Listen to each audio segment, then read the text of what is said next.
आइए जानते हैं आज के प्रमुख अंतर्राष्ट्रीय खबरों को। पहले एक नजर आज के हेडलाइंस पर।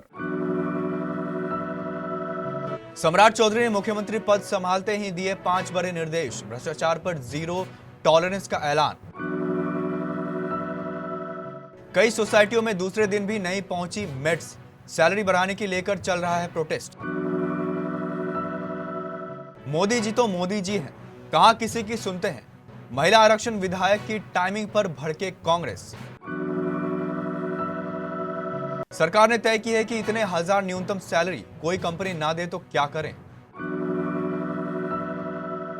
चीन के जासूसी सैटेलाइट की मदद से ईरान ने खाड़ी देशों में उड़ाए थे अमेरिकी सैन्य अड्डे। ट्रैकर ऑन कर हार्मुज पार कर गया ईरान का टैंकर, देखते रह गई ट्रंप की सेना। चीनी टैंकर हार्मुज पर अमेरिकी नाकेबंदी तोड़ने में नाकाम। संकट में एयर इंडिया, 20,000 करोड़ का घाटा। मेरा पति हलाल है, कब्र में भी गोद में उठाएगा। लाइव शो के वायरल वीडियो पर भड़की पाक एक्ट्रेस फिजा अली खान। खिलाड़ियों पर बैन लगाना बंद करो, आईपीएल से पीएसएल की तुलना पर अहमद सज्जाद का विस्फोटक बयान।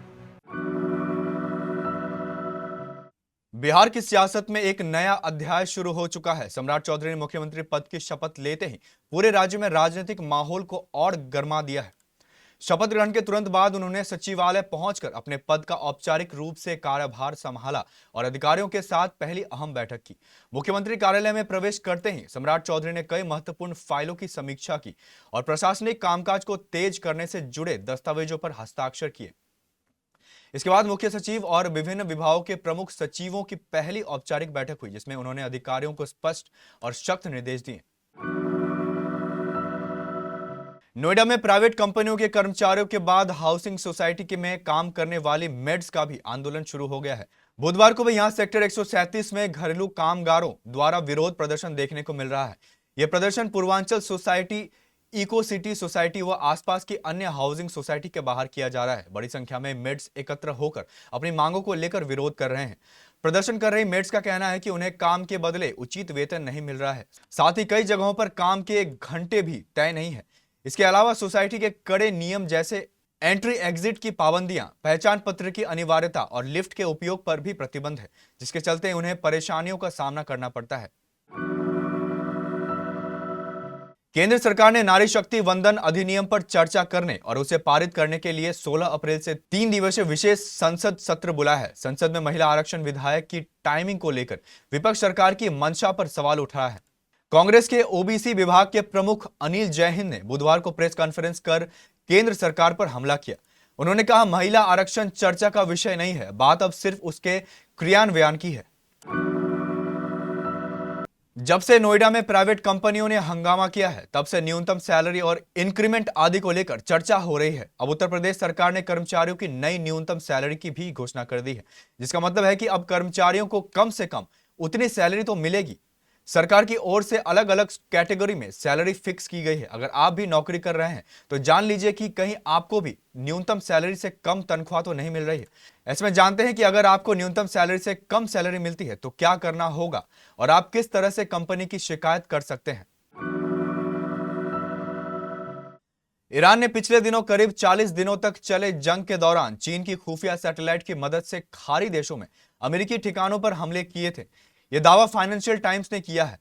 एफटी की रिपोर्ट में कहा गया है कि अमेरिकी ठिकानों को निशाना बनाने के लिए ईरान ने एक चीनी जासूसी सैटेलाइट का इस्तेमाल किया है, जिसे उसने 2024 में गुपचुप तरीके से खरीदा था। ईरानी सेना के लीक हुए दस्तावेजों को हवाला देते हुए रिपोर्ट में कहा गया है कि TEE-01B सैटेलाइट, जिसे चीनी कंपनी अर्थ आई कॉर्पोरेशन ने बनाया और लॉन्च किया था, उसे IRGC की एरोस्पेस फोर्स ने 2024 के आखिर में चीन से अंतरिक्ष में लॉन्च किए जाने के बाद हासिल किया था। अखबार ने टाइम स्टैम्प्ड कोऑर्डिनेट लिस्ट यानी सैटेलाइट तस्वीरों और ऑर्बिटल विश्लेषण का हवाला देते हुए बताया कि ईरानी सैन्य कमांडरों ने सैटेलाइट को अमेरिका के प्रमुख सैन्य ठिकानों पर नजर रखने का निर्देश दिया था। हॉर्मुज जलडमरू मध्य में ट्रंप की नाकेबंदी के बीच ईरान ने बड़ा दावा किया है। बुधवार को भारत में स्थित ईरानी दूतावास ने कहा कि अमेरिका द्वारा ब्लैकलिस्ट किए गए उनके एक सुपर टैंकर ने ट्रैकर चालू रखते हुए अंतर्राष्ट्रीय जल क्षेत्र और हॉर्मुज स्ट्रेट को पार किया है। अब यह सुपर टैंकर बिना किसी नुकसान के ईरान के टैंकों तक पहुंच गया है। मुंबई में ईरान के महावाणिज्य दूतावास ने एक्स पर एक पोस्ट में बताया कि अमेरिका द्वारा ब्लैकलिस्ट किए गए एक बहुत बड़ा क्रूड करियर वीएलसीसी अमेरिकी नाकेबंदी के बावजूद हॉर्मुज जलसंधि को पार करके ईरान के तटों तक पहुंच गया है। पोस्ट में कहा गया है कि यह ईरानी सुपर टैंकर अपने ट्रैकर को चालू रखते हुए खुलेआम आगे बढ़ा और बिना किसी छिपाव के अंतर्राष्ट्रीय जल क्षेत्र को पार कर गया। अमेरिकी प्रतिबंध झेल रहा चीनी टैंकर रिच टेरी बुधवार को हॉर्मुज में अमेरिकी नाकेबंदी नहीं तोड़ पाया। यह टैंकर संयुक्त अरब अमीरात के हमरिया पोर्ट से चला था। वहां से इसमें करीब 2.5 लाख बैरल मिथेनॉल लोड किया गया था। यह टैंकर खाड़ी से निकलने की कोशिश कर रहा था, लेकिन हॉर्मुज के आगे अमेरिकी नाकेबंदी की वजह से इसे वापस लौटना पड़ा। इससे पहले भी इस टैंकर ने मंगलवार को हॉर्मुज पार करने की कोशिश की थी। रॉयटर्स के मुताबिक एक अमेरिकी अधिकारियों ने बताया कि मंगलवार को अमेरिकी युद्धपोत ने 2 तेल टैंकरों को रोक दिया जो ओमान की खाड़ी में स्थित ईरान चाबहार बंदरगाह से बाहर निकलने की कोशिश कर रहे थे। रिच टेरी और इसकी मालिक कंपनी शंघाई जुआनरान शिपिंग पर अमेरिका ने 2023 से प्रतिबंध लगा रखा है, क्योंकि वह ईरान के साथ व्यापार कर रहे थे। भारत की प्रमुख एयरलाइन एयर इंडिया को हाल ही में करीब $2.4 बिलियन लगभग 20,000 करोड़ रुपए का बड़ा नुकसान हुआ है। इस भारी घाटे के बाद कंपनी ने अपने मालिक टाटा ग्रुप और साझेदार सिंगापुर एयरलाइंस से अतिरिक्त फंडिंग की मांग की है। सूत्रों के अनुसार एयर इंडिया अपने ऑपरेशंस को स्थिर रखने और विस्तार योजनाओं को जारी रखने के लिए नई पूंजी जुटाने की कोशिश कर रहे हैं।